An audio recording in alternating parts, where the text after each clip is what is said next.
honesty and for calling a spade a spade.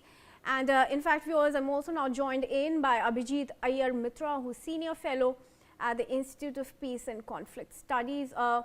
Thank you very much for joining us, Abhijit. Norway ranks high in press freedom indices and lectures India on democracy. Yet this cartoon was published during Prime Minister Modi's official visit. Is this what world's freest press looks like? Colonial racism disguised as commentary? Look, racism also comes under the right to free expression, right?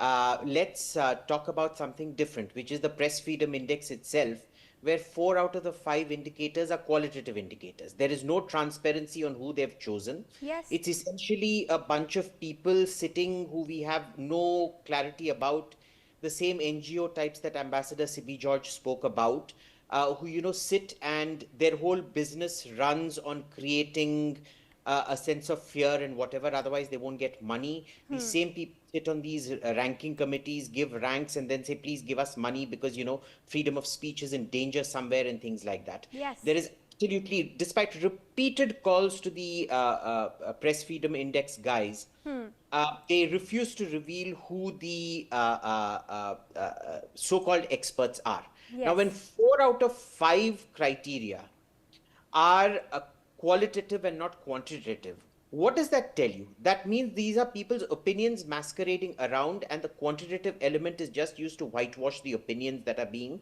peddled. Number one. Number two, as far as freedom of press goes, even if it is a press briefing, that journalist, particularly Heller, had the right to ask whatever questions. She does not, however, have the right to determine how Ambassador Sibi George will answer her. She also needs to learn manners, because when somebody is answering you, you can't just walk out and then claim, oh, I actually did it for water. Yeah. If he's answering, you're waiting. I mean, Norway is in the middle of the, Sahara Desert, the last I checked, where she was so hard up for water that she had to go out just when her questions were being answered. Yes. Third issue out here is, like I said, racism does come under free speech, so that's perfectly fine. The question is, how can a so-called mainstream newspaper actually how did this pass editorial standards? It shows you that there is deep, deep fundamental racism right there in the heart of the Norwegian press.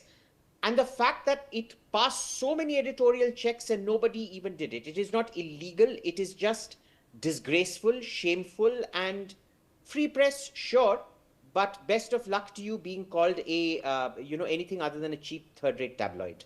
Absolutely. And anyway, who is even to trust this press freedom index when countries like Libya and India and Sudan are higher in rank than India? So, of course, that's speaking for itself. But Abhijit, India is criticized for press freedom, but cartoons that mock an Indian leader are defended using racial stereotypes. You're saying even that is free press or a freedom of speech. Isn't this selective outrage? But when was the last time a Norwegian leader or a Norwegian outlet called out similar racism against leaders from India or Asia or Africa or even the global south? Look, this is the sheer hypocrisy, like Peter brought out, of the Norwegians, right? Biggest green mafia around, who are also the biggest polluters around. You look at the North Sea, it's one of the most polluted oceans. They've completely overfished stocks. I'm not even going to go down that path because remember, a lot of the support for the LTTE used to come from Sri Lanka. There was a huge LTTE fund gathering network till the Sri Lankan army crushed them that was operating out of Norway, and they pretty much got into that entire peacemaking precisely to do, to play mischief, and the Sri Lankans just ejected them completely. But the problem out here is that when somebody does something racist like that, and you then try to juxtapose it with, so-called attacks on minorities. Attacks on minorities based on what? You can't have this moral equivalence between these two. They are going on. You can't be asking about one thing while doing it yourself. asking somebody about discrimination while being discriminatory yourself. Yourself, yes. Asking someone about intimidation while doing it yourself. Because let's face it, racism is a kind of intimidation. It's humiliation.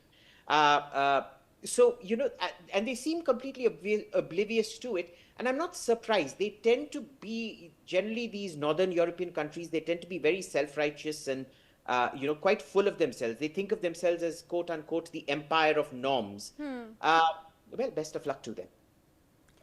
Absolutely. Abhijit, for now, thank you very much for joining us and for speaking to us here at NewsX. And viewers, with that, let's shift our focus.